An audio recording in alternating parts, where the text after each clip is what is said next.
To the Church of God and Saints of Christ, all pulpit dignitaries, starting with the highest officials who are with here in the visual service. If there's any bishop, and to the evangelist at large, elders, deacons, sister elders, sister evangelists, the choir, and all the officials, the shepherds and the choristers. I want to take this time and say, all hail. Is it well with thee? All is well with my soul. Without any waste of time, I just want to, first of all, I want to thank God for sparing my life and sparing the lives of the saints globally. And I also thank God for giving me another day. As the book of Romans chapter 9 verse 16 is not, therefore it's not through him that runneth, nor through him that willeth, but it's through God that showeth mercy. I'm quite grateful to be the recipient of that mercy, and I pray that I should utilize it to I should utilize it to the best of my advantage or by serving God throughout the days of my life. Thank God that he has given me another opportunity to come before you to present the Sabbath school. I'm sure you'll just take notice that I am more of a detail fanatic, and I always love historical books. Like last time we're dealing with the book of Numbers, and now we'll be dealing with the book of Joshua, the 6th book of the Bible. And I like continuity because we're dealing with the children of Israel while they were wandering in the wilderness. This time around, we will be dealing with the children of Israel as they are about to conquering the promised land. So yes, without any waste, I deliberately omitted the book of Deuteronomy because if you go through the book of Deuteronomy, it's a mixture of both Numbers, the first 4 chapters, first 3 chapters, and the book of Leviticus, where Moses is giving the Joshua generation, reading the new generation the law. That's why it's called Deuteronomy, because it means the repetition of the law.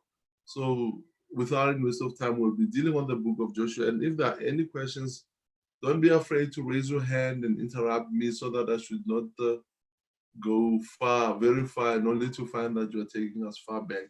So stop me immediately, ask a question, and I'll try and respond it to the best of my abilities. Thank you. Yes. Let's go to the next slide, please. Well, face. The book can be divided into 3 sections. It's the first part from chapter 1 to chapter 12 is the conquest of Canaan land and the distribution of the land among the Israel tribes. And you deal with chapter 13 to 22, it's Joshua's farewell address and death.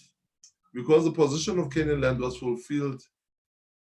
the fulfillment of the repeated promise of, if you read all these books, like from Genesis, when God was speaking to Abraham up until the times of Moses, it's been an ongoing promise.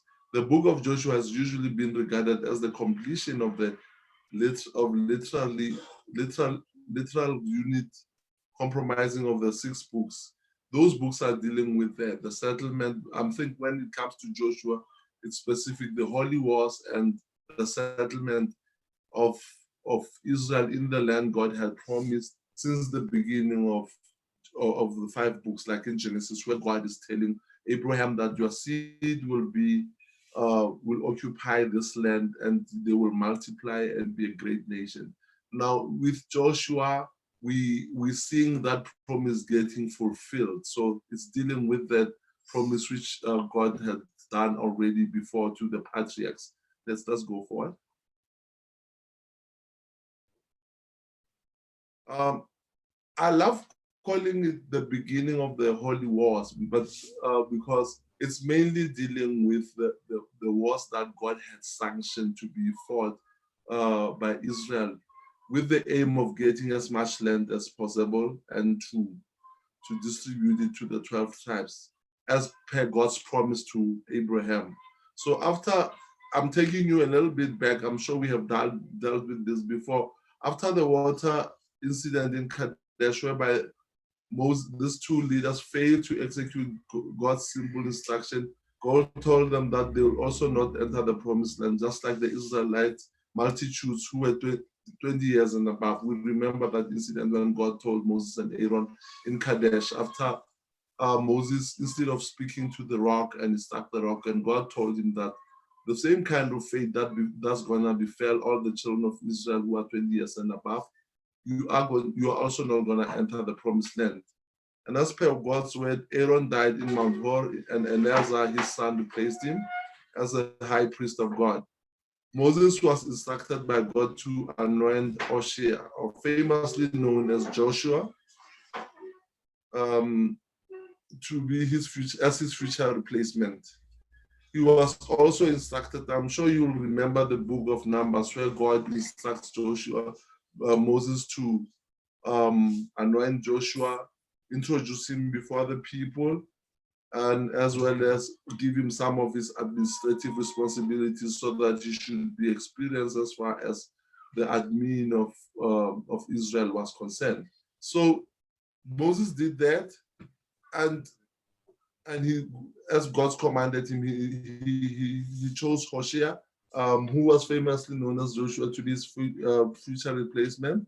And it was avoiding the issue of a succession debate, whereby they don't know who's going to be the next in line.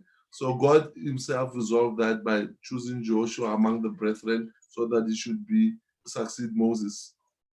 In his last book, the book of Deuteronomy, Moses gives his farewell speech to Israel. I think it's a total of 2 speeches. He also overturns the Reuben curse, which was meted out by Jacob. I'm sure you'll remember when you read in Genesis, before Jacob died, he was blessed. Yes, it's Genesis chapter 49. He blessed every child or every son of his according to their abilities. But when it came to Reuben, he said, because thou hast sinned against your father, thou shalt not excel. Yes, afterwards, Moses had to turn down that curse because Reuben was not going to multiply as a big nation. Now, I'm sure you have heard of this, let Reuben live and not die speech. Yes, so that's what it was made by Moses. He was overturning the curse that was made by Jacob. By the time Joshua resumes power, already the first phase of the conquest had already begun.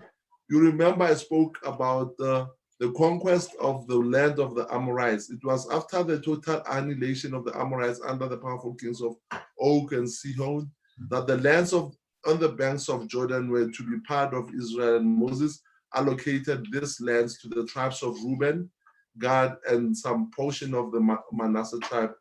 But the agreement was their men of war would cross Jordan with the other 9 tribes to help them conquer and subdue the remainder of Canaan land across the river Jordan. Now they were camping in Shittim, where Moses was reading the law for them for the last time before he would pass away. Finally, Moses dies in the plains of Moab in Mount Pisgah after God had shown him the rest of Canaan land, and Joshua resumes power to lead the nation. Let's go to the next slide. Any questions on this one? Silence means content. Let's continue. Now, we want to know, who was this Joshua? Because, you know what, I think that was what the Israelites, some people were kind of used to Moses' leadership. And there were these questions. We know Moses. He did this and that in front of us. He parted the Red Sea, the 10 plagues and all that. But who's this fellow who's going to be leading us? Does he have the same power like Moses? And even when a coach takes over from a successful coach, we always have those kind of questions. Will he be able to fill in those shoes? Same applies. We want to introduce Joshua properly to my audience today. First and foremost, he was Moses' servant, which means that he knew most of the things which Moses did and experienced, and was not an outsider. He was not an outsider. He was Moses' right-hand man. Initially, his name was Hoshea, but Moses gave him the name Joshua, which means God is salvation. He came from the tribe of Ephraim and was a son of Nun. If you trace the ancestry of Joshua, he was the seventh from Joseph. Remember, the tribe of Ephraim came from the two tribes, or there was no nation or tribe that was called the tribe of Joseph. But from these two sons, Manasseh and Ephraim, that's where the children of that's where the tribes of Joshua came from. The tribe of Joseph came from through his two sons. If you read the book of Genesis chapter 49, Jacob tells Joseph that your sons are no more gonna be yours. I'm gonna incorporate them in the 12 tribes. I'm taking them away from you. So that is why we don't have the tribe of Joseph, but we have the tribe of Manasseh and Ephraim. And if you read the Bible, Manasseh was the firstborn and Ephraim was the younger one. And when he was blessing them, because his eyes or his vision had fainted, he crossed his hand, like putting his right hand on the head of Ephraim, and the left hand was on the head of Manasseh. But Joseph thought that his father was making a mistake because he was old and he was not, his vision was blurry. He said, no, I know what I'm doing, my son.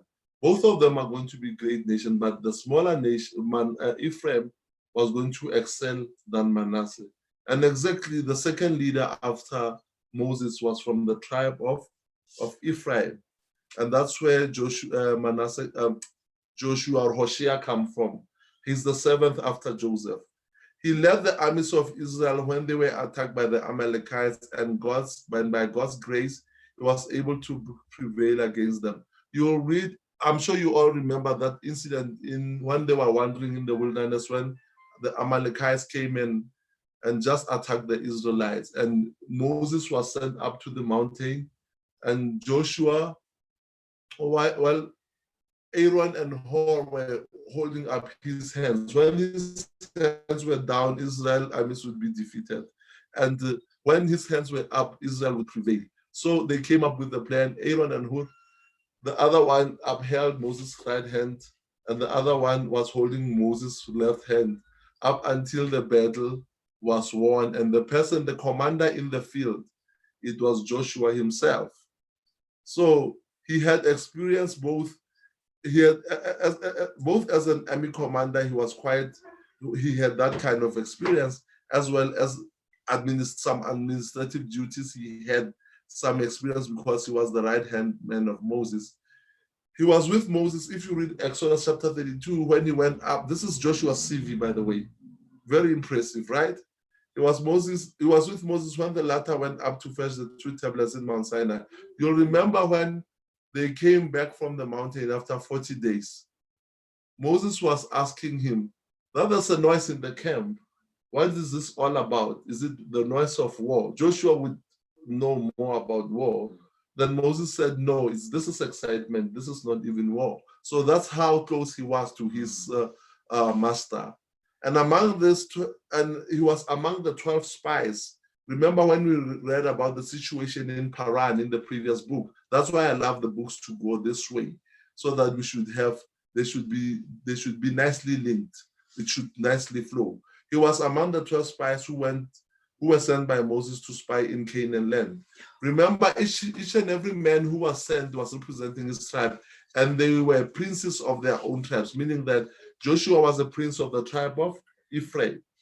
And among those 12, him and Caleb were the only people who came with a positive result, with a positive report, while the rest of the people were influenced the whole nation to turn and rebel against God. We know that story. Now, this is if anyone has anything to add, because you might have some knowledge that might not be, but that I might not have at my disposal, you might add as well. You are free to do that. But this is the story of Joshua.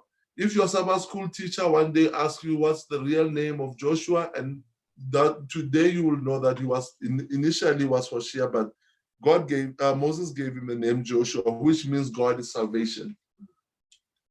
That's next slide. Now we know who we are dealing with. It was not just some man who was randomly chosen because Moses just liked him. He had a good, I'm going to say this in an American way, resume to lead Israel. Yes. Of course, the crossing of the people were used to Moses' leadership, and Joshua needed something to convince them that he was equal to the task. He was under no illusion that the task ahead was extremely daunting and very difficult. Remember, even this is a nation that is miracle-orientated nation. The first thing when Moses went to the children of Israel to convince them that he was sent by God, he had to perform wonders and miracles. That's what made them to believe in him. Now they had this 40 years from Egypt land up until the plains of Moab, whereby they were experiencing miracle and miracle, which was done by God, but it was executed by the hand of Moses. So, needless to say, the second person who was going to be in charge of Israel needs something to prove to them that indeed he was also sent by God and he's got the same powers. Israel is always miracle orientated, and you remember when Elijah was going and Elisha wanted his mantle.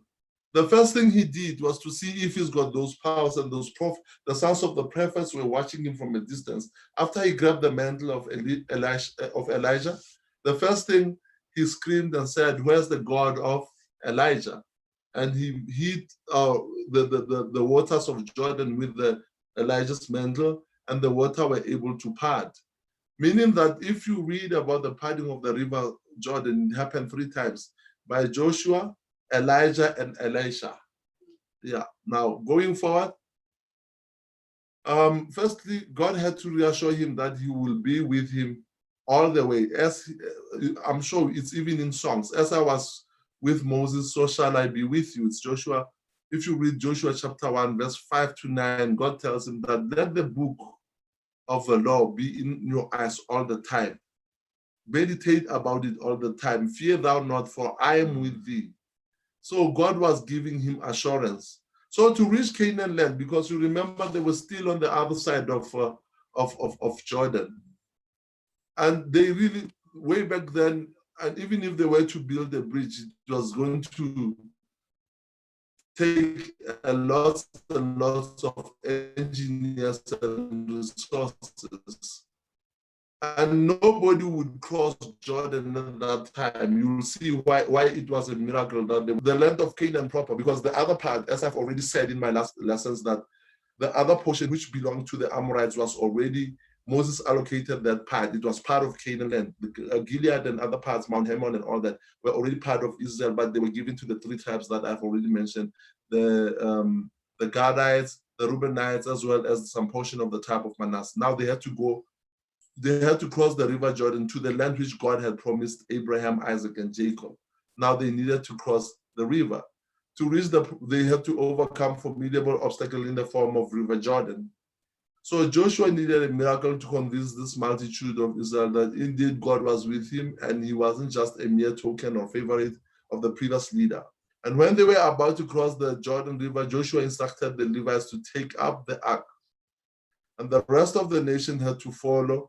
This time around, the difference between this type of exodus was that it's no more the cloud that was leading the children of Israel. They have to look, if the Levites were passing by with the Ark of Covenant, the children of Israel have to be observant. As soon as the Levites have passed, they have to follow them, but keep a distance of 200 cubits, which is about 940, almost 1,000 meters. And God never said to them, if you come close, you're going to die. He said to them, if you come that, you won't know where you are going because you'll be mingling with the Levites. They are the ones who are supposed to show you a direction because there's no cloud this time around. So the direction they are taking, you follow them. You go with them. Just keep that distance between yourselves and the Ark of the Covenant. The next slide, please. As soon as, now, this is what God said to them. You didn't need, God works differently with different leaders. You didn't need Moses to stretch his rod to across the river and the river was going to part. No, it wasn't going to work that way. God is flexible. It works according to his own plan.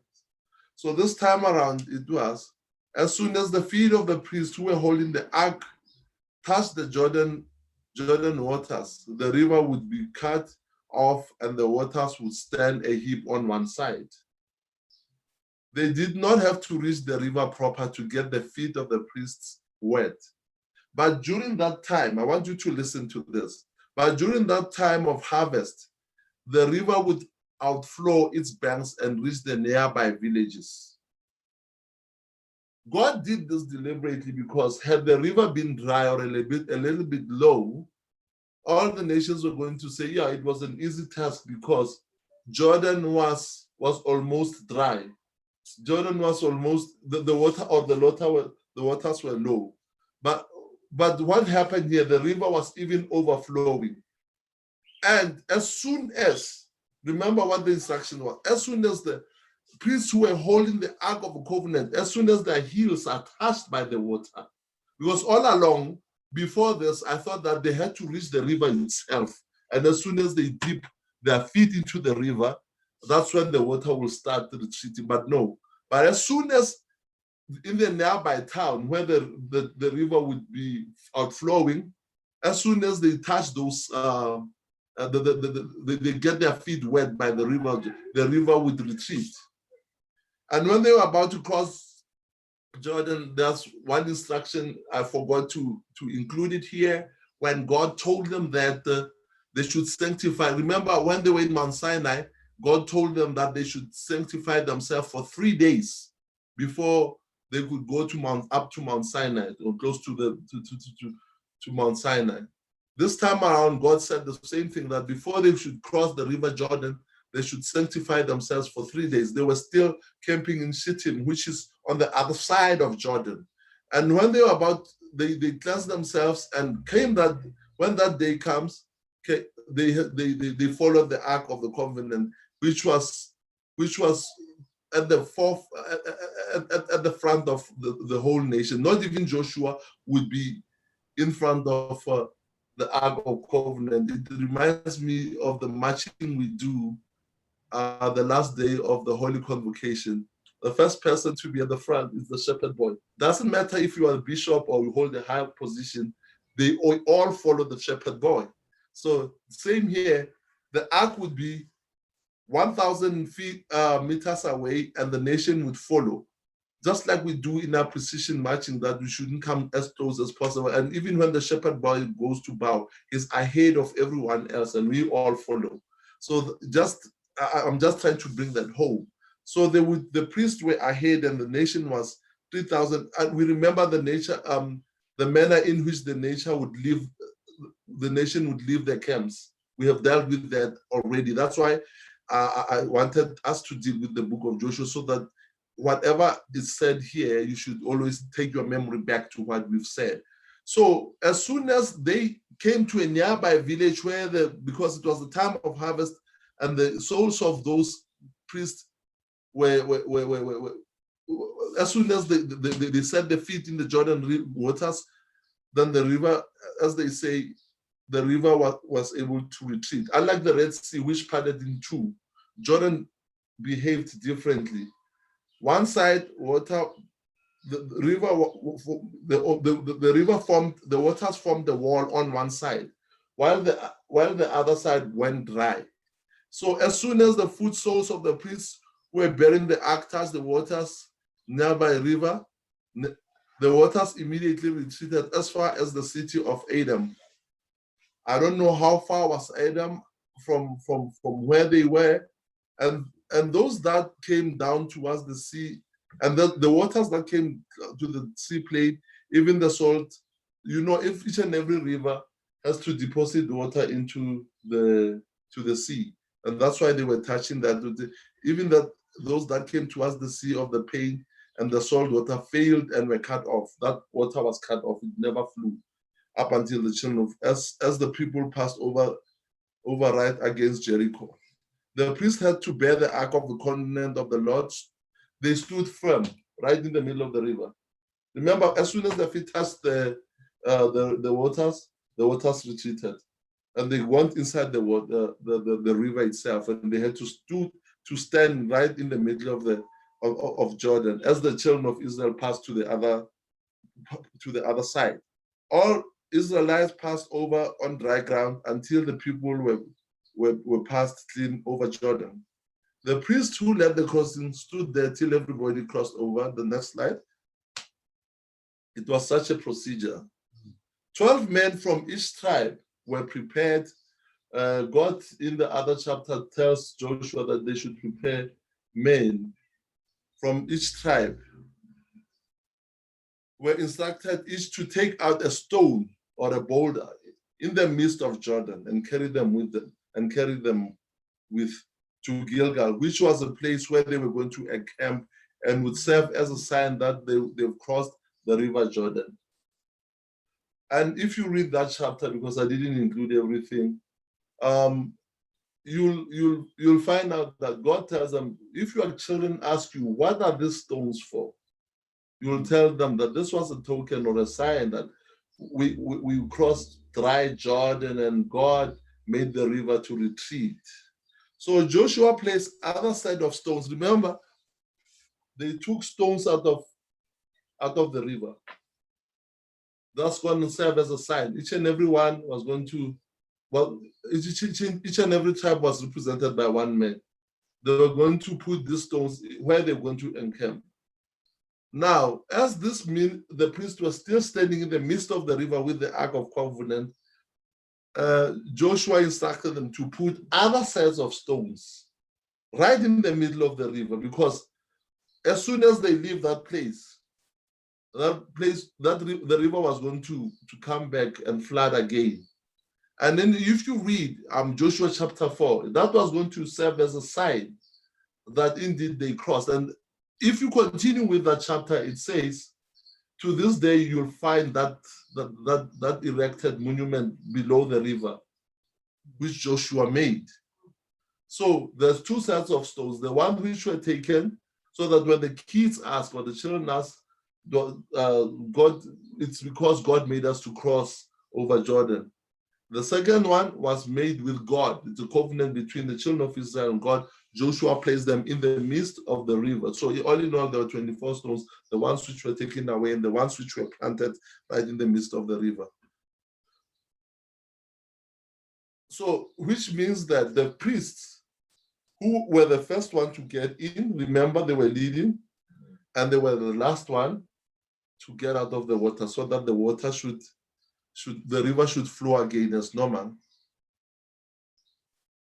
And the people came up out of Jordan on the 10th of the first month and encamped in Gilgal in the east border of Jericho.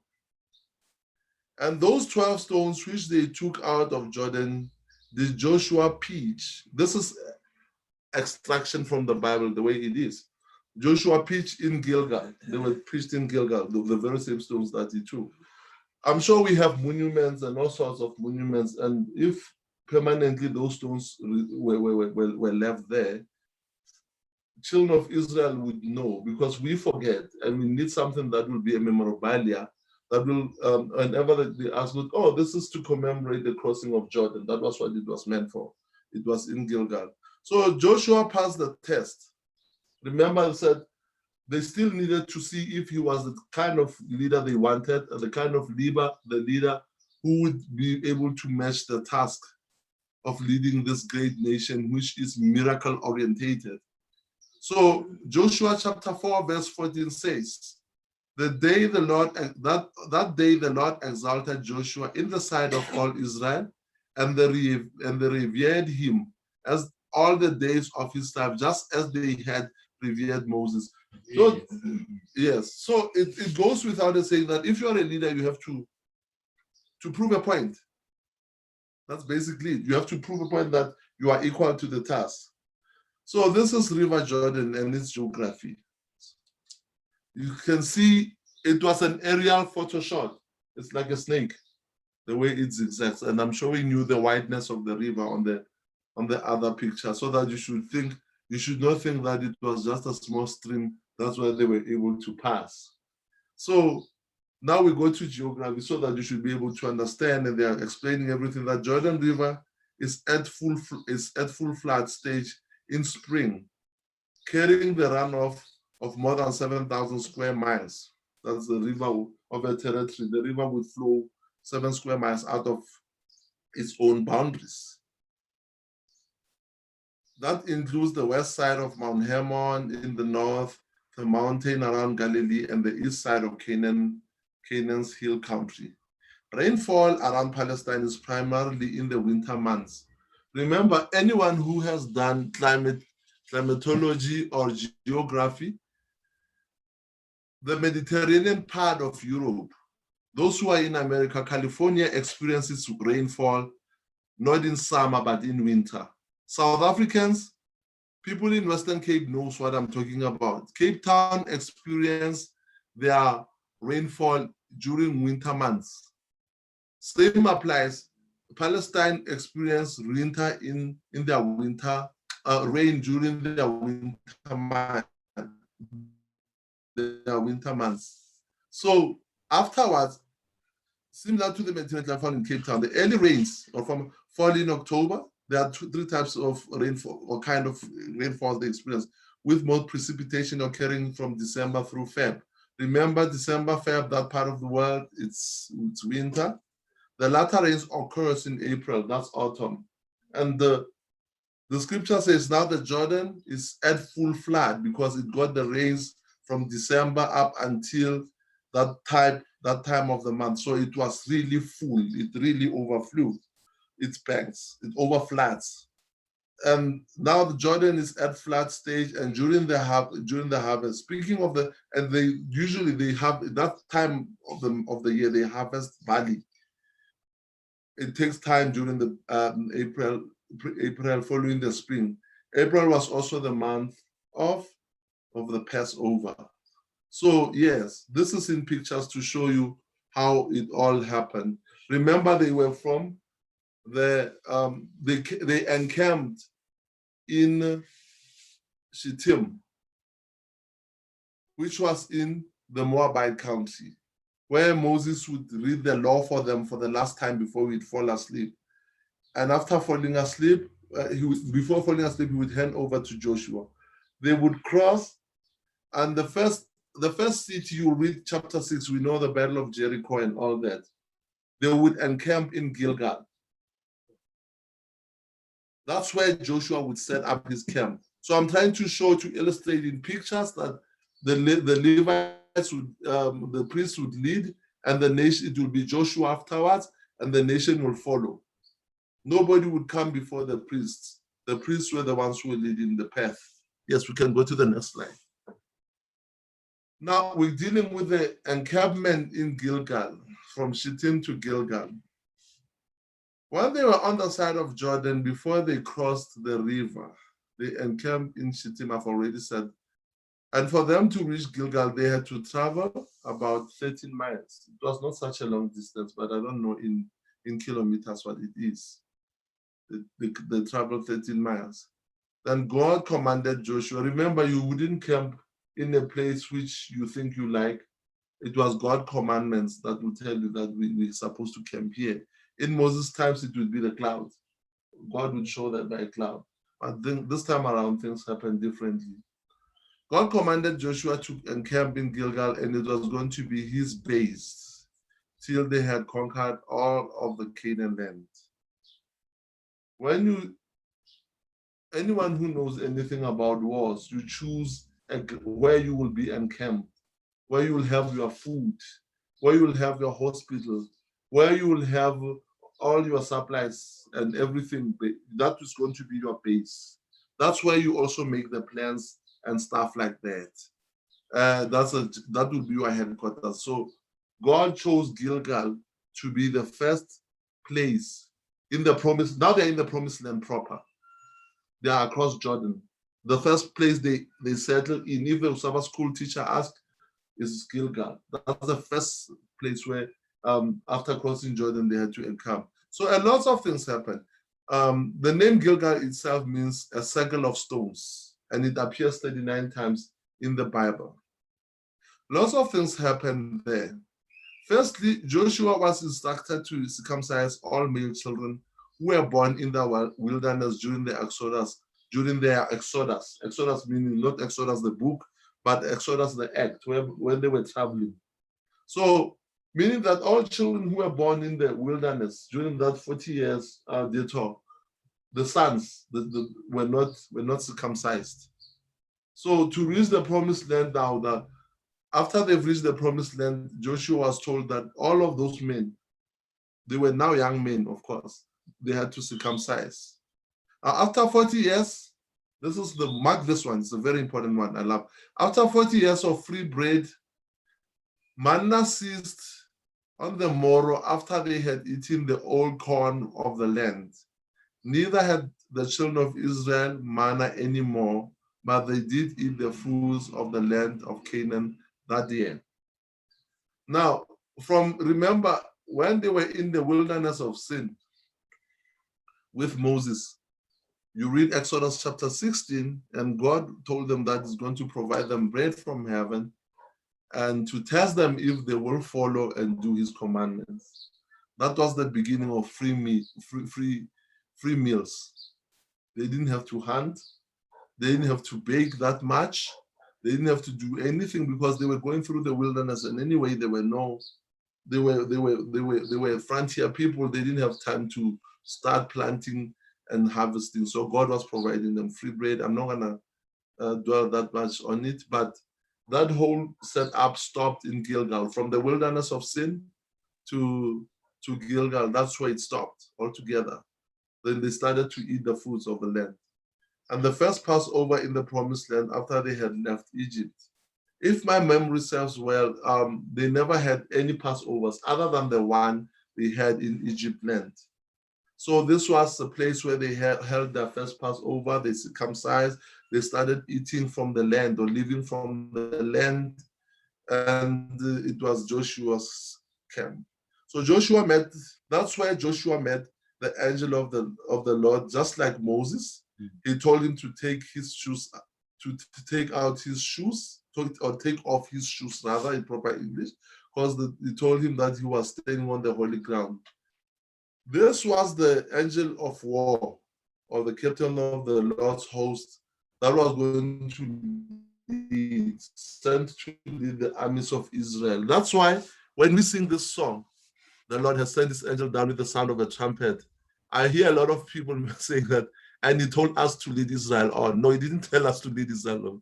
He was the one, he told him to lead Israel on. Israel cannot be led by everyone. God chooses a leader.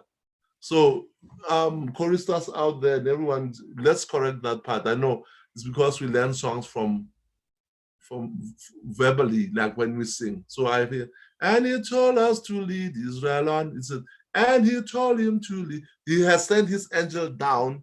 That now, maybe if I said, God, the Lord has sent his angel down to lead, and he told him to lead Israel on, not told you or me. We are supposed to be led and follow, right? So I'm sure I'm making sense. Yes, sir. So all in all, and you'll find this in I think this is in the third chapter. 40,000 men of war were chosen to embark on holy wars to possess the land God promised to the seed of Abraham. I'm not gonna do 4 parts or 3 parts, but I'm gonna make sure that it's 2. So I haven't dealt with the wars themselves. So the next, we'll be dealing with the wars as well as the distribution of the land and the farewell speech of Joshua in the 24th chapter when he told them, choose ye this day who you want to serve, so that it should be simple. Now, as students of Sabbath School, I will request you on your own that you should make, I think there's a nice it's joining nicely with the book of Numbers. Am I right? Yes, it makes sense now. I want the Bible to make sense to you whenever you read it. I don't want you to take the Bible as a book of Israel miracles, but you should be able to associate with it. Or you should be able to associate whatever happened in the Bible, and you should make sense out of it. We should not think everything that happened in the Bible, it was only driven by miracles. It's just a history of the people of God and God working with them whenever the occasion demands. and also with God working on making miracles. But there were people like you and me. That's what the book of James chapter 4 says, that Elijah was just um, a human being like you and me, but he prayed to God, and the rain stopped to come down in Canaan land for 4 years. That's what the author of the book of James is trying to show. He was trying to demystify the prophets or the servants of God. They're just people like you and me, just that God used them in whatever way he wanted to use them then. So the first chapter was just to, if you look at the presentation, the 3 slides or 3 or more 4 slides were dedicated to the crossing of Jordan, because it can be very complicated when you read it on your own. You might not understand. At first, I thought that the very same stones that Joshua took out of the river Jordan were the very same stones that were planted in it. So that's where I was confused, up until I understood that there were sets of stones which were going to be made a monument, and the sets of the stones which were set right in the middle of the river to make a covenant between Israel and Joshua, making a covenant between Israel and God. And as to how they crossed, I also had this thing that whenever they crossed, they had to reach the river, dip their fingers or maybe toes or heels into the river itself, which didn't make sense, because once you do that, you might drown or something like, or you might go right in the go down to the place where you're not supposed to cross, maybe because it's too deep. But it made sense when it said the Jordan was overflowing in the nearest at that time of the year, and also told that God wanted to show all the nations around that he can make miracles, because a shallow river anyone can cross, can make means to cross a shallow. But if it's overflowing up until to 7,000 square miles, you wouldn't even be able to reach the river. Normally, you wouldn't, because what it means that it's that the river is so full in a way that you wouldn't even dare to walk some kilometers into that. Maybe the cattle and some other animals would graze to a certain extent, but you wouldn't even reach the river proper itself. But God made a miracle when the river was at its fullest, at the zenith of of the season, whereby everybody knows that the river is full. God made that miracle, and that's why I had to try and make sure that it makes sense to me, so that when I teach about it, it should make sense to the rest of us. The lessons for today ends here. If there are any comments, if there are any comments or any questions, this is the time to ask. And yes, we'll continue with part. Sabbath Yes. school or hey, General. Thank you for the lesson. Very appreciative of this series. I feel like these books, the numbers in Joshua and even Deuteronomy to some extent, they are a bit complicated, and to read them without any, without any guidance, sometimes you feel discouraged. So thankful for this series. It helps also with the understanding as singers like. But yeah, I wanted to ask. So I know, just throwing it in there. So the stones that they left as a monument, like the priests who were carrying the ark, I'm sure you said there were the stones that they left or they built Lapa in the River Jordan, uh, and you said they're supposed to be for a sign, remembrance that the children of Israel passed through Jordan. Um, is I don't know. It's do you think it's something that we can still find now? I think I'd like us one day to maybe do some biblical archaeology as to where all these things, even like the Ark of the Covenant as well. Where is this thing? And can we now go to Jordan and actually find those stones? Like, I just want your thoughts on that. And number two, before you, after that, just this is the last question, or whatever. You said holy wars. What makes these wars holy? Is it because it's God who commands them? Like, why are the wars holy? Amen. Amen. Well, your question actually, when Chief will second me in this one. When we do these presentations, we use a lot of websites, and we also research on that. That's why the first one was Britannica. And it should be, sorry, any research that's not in line with what the Bible says, I discard it, because we're not here to, let's say, come up with something that will contradict what we are teaching in the church. So you might see 12 slides, but it takes a lot. And at times I understand that why at times we don't like writing things down. We just come and say them in front of people. It's simply because it takes a lot to sift through, or maybe to separate chaff from wheat. The same thing that you said, I'm going to do a research about it, because it was the same thing that came into mind, that wouldn't they drain the river to see if the monument is still there and stuff like that? And wouldn't they maybe find them somewhere? Because I'm sure it wasn't that specific as to which part of the river they were standing, and it might be a little bit difficult to find them, not unless, yes, your architectures and engineers can easily make a river stop flooding, or not flowing altogether. Thanks to modern technology. And yes, they might go, but it's not a small river. You should know where exactly were the plains of Moab, where exactly was Shittim, and which part of the river they really crossed. And remember, they said he made the monument where the priests at the feet, you read those chapters, chapter 1 to 5 alone. They're not a hard read, to be honest with you. They are very, actually, once you read one, you want to continue with the next, and up until you reach chapter 5. So you would want to know, to establish a place where they were standing, exactly where those priests were standing, because they say Joshua made a monument right where the feet were entrenched. Now that's not, it's like searching a needle in the haystack. You saw, if you look at the picture of the River of Jordan, it passes many countries, and the geography of today is not the geography of yesteryears. The countries have changed, borders have changed. The people who used to know stuff might not be the very same people who ancestors used to live there, because there were many wars. So it will be quite interesting. Yes, maybe one day they will find it, but I don't know when will that be. Maybe, we hope. I'm still going to do my research if ever they found a place like that. But remember, they have to drain a river that overflows, and that might not be easy, because it's going to affect even the ecosystem. If ever they do that for the sake of looking for a monument underwater, that would be a very silly exercise. But that's a topic for another day. The second one, and your question was, why they call them holy wars?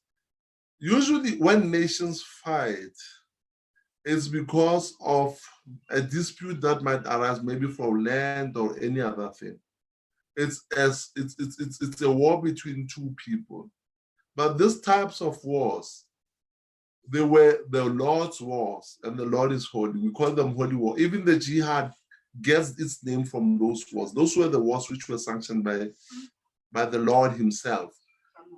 When you read the book of Deuteronomy, Numbers, God tells them that you're going to go there and utterly destroy all these nations, because they're an abomination before me. It's God commanding them. It's not out of their own will, simply because they have the technology and manpower to do that.